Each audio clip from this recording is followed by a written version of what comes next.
जय माँ काली मित्रों, आपका मेरे चैनल माँ काली महाकाल शक्ति उपासना में स्वागत है। मित्रों, अगर आप मेरे चैनल पर नए हैं तो मेरे चैनल को सब्सक्राइब कीजिए, लाइक कीजिए, शेयर कीजिए। साथ ही नोटिफिकेशन बेल को भी प्रेस कीजिए, जिससे मेरी आने वाली वीडियोस का नोटिफिकेशन आपको तुरंत मिल जाए। मित्रों, आज का जो विषय है वो विषय ये है कि पहले हमारे शरीर पर सवारी आती थी, यानी पहले सवारी आती थी, लेकिन अब सवारी ने आना अचानक से बंद कर दिया है। तो इसका क्या कारण है, किस कारण से हमारे शरीर पर सवारी नहीं आती है? देखिए मित्रों, जब हमारे शरीर पर सवारी आती है, क्योंकि जब सवारी प्रकट होती है तो इसका जो ज्ञान है वो आपको किसी पुराण में नहीं मिलेगा, किसी ग्रंथ में नहीं मिलेगा। ये जो ज्ञान होता है वो अनुभव के आधार पर होता है। साथ ही जो देवता होते हैं, आपके जो इष्ट देव होते हैं, जिनकी सवारी आती है, वही ये ज्ञान आपको स्वतः देते हैं। यानी जो ज्ञान होता है वो स्वतः ही जागृत होता है।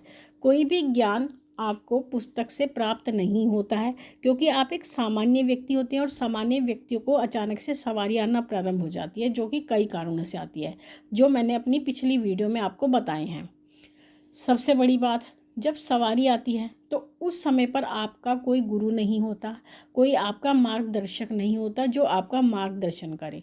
तो ऐसी परिस्थिति में आप जानते ही नहीं हैं कि सवारी जो आ रही है उसके लिए हमें क्या करना है, उसके क्या नियम हैं और किस प्रकार से हम अपनी शक्ति ऊर्जा को बढ़ा सकते हैं।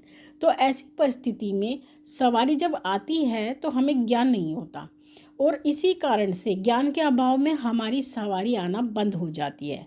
और जब एक बार सवारी आना बंद हो जाती है तो ऐसी परिस्थिति में लोग परेशान हो जाते हैं कि ऐसा हमने क्या हुआ, या हमसे ऐसी क्या त्रुटि हुई है जिस कारण से सवारी ने आना बंद कर दिया है। लेकिन उनको कोई मार्ग नहीं मिलता, ना ही उनको अपनी त्रुटि का ज्ञान होता है, क्योंकि ये त्रुटि ऐसी होती है जिसका आपको आभास ही नहीं होता कि हमने वास्तविक रूप से क्या त्रुटि की है।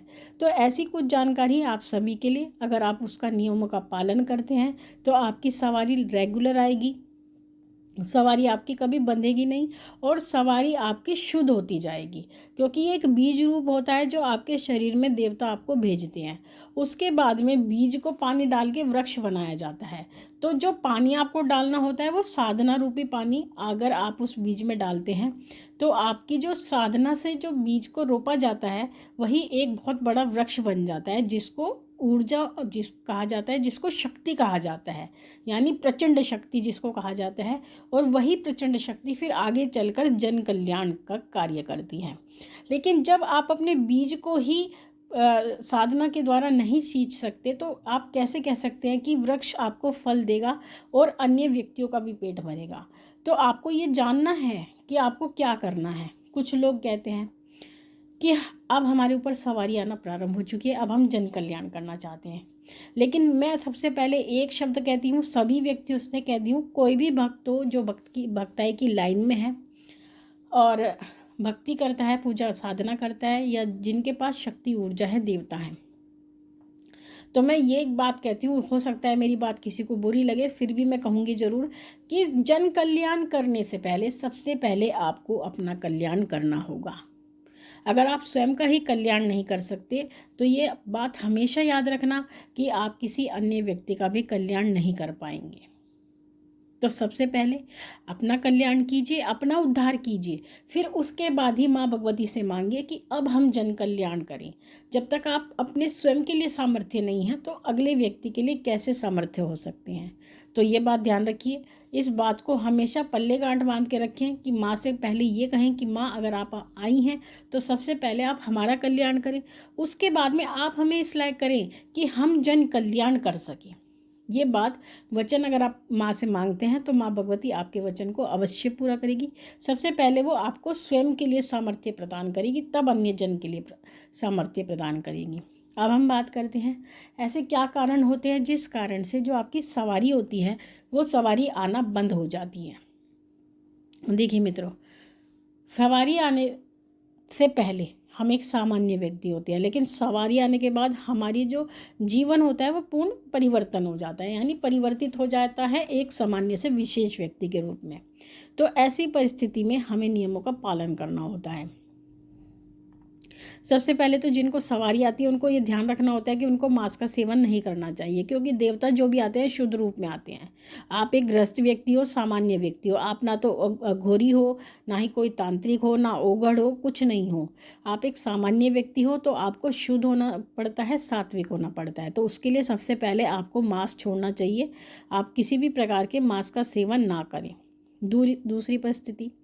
दूसरी परिस्थिति में आपको अपनी आत्मा का शुद्धिकरण करना पड़ता है, यानी आपको अपने मन को शुद्ध करना होता है। उसके लिए आपके मन के जो भी विकार हैं, जिसमें झूठ बोलना है, ईर्ष्या करना है, लालच करना है, इन सभी चीज़ों को आपको त्याग देना चाहिए।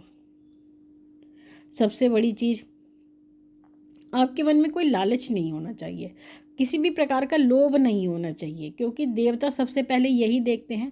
अगर आपके अंदर लालच है, अगर आपके मन में लोभ है, तो आप कभी जन कल्याण कर ही नहीं सकते, क्योंकि ये बहुत छोटी चीज़ होती है जो आपको कभी जीवन में आगे बढ़ने नहीं देती है। तो सबसे पहले आपको अपनी आत्मा की शुद्धि के लिए इन व्यसनों का त्याग करना होगा। अगर देवता की सवारी आपके शरीर में आ चुकी है, तो आपको ये ध्यान रखना होगा कि आपको चरित्रवान बनना है, चरित्रहीन नहीं बनना है। आपको अपने चरित्र की रक्षा करनी है। आपको अगर पुरुष हैं तो पर स्त्री से दूर रहना है, और स्त्री हैं तो पर पुरुष से दूर रहना है, यानी अपने मन को केंद्रित कर लेना है। और अगर आप शादीशुदा हैं, गृहस्थी हैं, तो केवल अपने पति में मन लगाएं, और अगर पुरुष हैं तो अपनी पत्नी में मन लगाएं। इसके अलावा आप किसी अन्य स्त्री पुरुष के बारे में बिल्कुल भी विचार ना करें, क्योंकि हमारे शरीर में बैठा देवता हमारे सभी भाव को जानता है। सबसे महत्वपूर्ण बात, आपको ये ध्यान रखना है कि सड़क पर बट रहे किसी भी भोजन को आपको नहीं खाना है। जैसा कि आप देखते हैं, सड़क पर भंडारा हो रहा होता है या किसी भी प्रकार का भोजन बट रहा होता है, तो वो आपको नहीं करना है, क्योंकि आप नहीं जानते कि जो भोजन वो बट रहा है वो किस कारण से बट रहा है, क्यों बांटा जा रहा है, और उसमें क्या किस प्रकार की ऊर्जा हो सकती है। क्योंकि कोई भी भोजन बांटा जाता है, वो व्यक्ति ऐसे नहीं बांटता, वो अपने भार को बांटता है। जो आपका उसका जो भार होता है, वो भार क्या करता है, वो डिवाइड कर देता है सभी लोगों में उस भोजन के माध्यम से, तो वो भार आपके ऊपर आ जाता है। तो ऐसी परिस्थिति में आपकी सवारी बंध सकती है, तो आपको वो भोजन नहीं करना चाहिए। आपको किसी भी प्रकार का व्यसन नहीं करना है, जैसे कि आपको शराब बिल्कुल नहीं पीनी है, ये आपको ध्यान रखना है। मदिरा का सेवन बिल्कुल नहीं करना है, और अन्य व्यसन भी जो भी आप करते हैं, हम उनका नाम नहीं लेंगे, वो भी आपको त्यागने पड़ेंगे। आप जितना हो सके उतने शुद्ध रहें, उतने पवित्र रहें। रोज़ स्नान करें और रोज़ ध्यान करें, रोज़ पूजा करें। स्वच्छ कपड़े पहने, गंदे कपड़े बिल्कुल धारण ना करें, गंदी जगह बिल्कुल ना रखें, बिस्तर अपना बिल्कुल साफ़ रखें, मैले कुचैले कपड़े आपके बिल्कुल नहीं होने चाहिए, बाल भी आपके मैले कुचैले नहीं होने चाहिए। इस बात का आपको बहुत ज़्यादा ध्यान रखना है। साथ ही आपको सूतक और पातक का भी ध्यान रखना है, यानी उसका भी परहेज़ आपको करना है, यानी सूतक में भोजन नहीं करना है और पातक में भी भोजन नहीं करना है। तेरवी का भोजन आपको नहीं करना है, और सूतक का, पातक का आपको 30 दिन तक का परहेज करना है, यानी कोशिश ये करें कि 30 दिन तक आप किसी के घर में प्रवेश ना करें। और अगर आपके जो सगे लोग हैं, जैसे कि आपके घर में ही ऐसी परिस्थिति होती है, घर में ही किसी की मृत्यु हो जाती है या जन्म होता है, तो ऐसी परिस्थिति में तो आप कुछ नहीं कर सकते, क्योंकि आपके घर में परिस्थिति है। तो उस समय पर ये नियम नहीं लागू होते हैं। ये नियम तभी लागू होते हैं जब किसी आप दूसरे घर में जा रहे होते हैं।